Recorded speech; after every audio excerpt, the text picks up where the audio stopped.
My name's Ted Newton. A lot of people know me as Teddy. I've worked for Redcliffe City Council and eventually Moreton Bay, and then eventually Unitywater. In total probably 28 years. I think in the past I've not been one of the safest workers. My main emphasis was getting the job done, and I often used to think that safety got in the way. I now realise that was a wrong view, but it was formed over many years of getting on with the job. I suppose the thing is now, after all this time, I've been very lucky, right, until a few months ago, where I was doing a simple job at home and I started to just tighten up a screw. The piece I had on the screw slipped. I unbalanced myself and I went head first down off the balcony onto a load of boulders, if you like, that I have forming my landscaping. So it wasn't an easy fall, and I did myself a fair bit of damage. When I got to hospital, started to realise then it was pretty serious.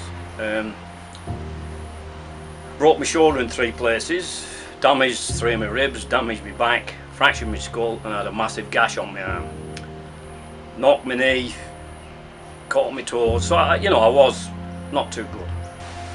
When you're on your back in the back of an ambulance travelling to hospital and you're feeling sick and you've got ambos around you with all that gear and everything, that's when it becomes real.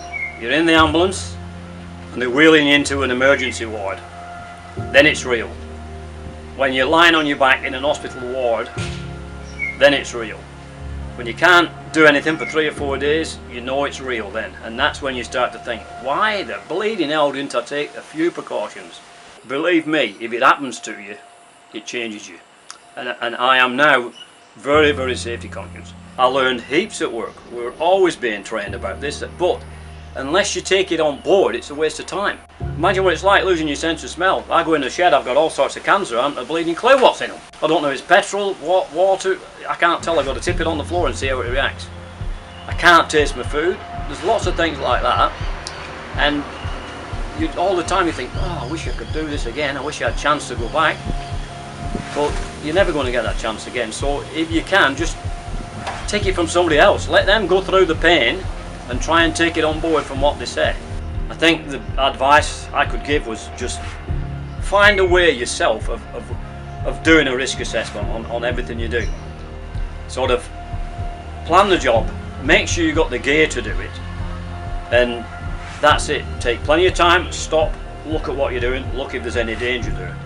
And I genuinely believe that. A simple risk assessment and I would have been at work today instead of sat on this balcony.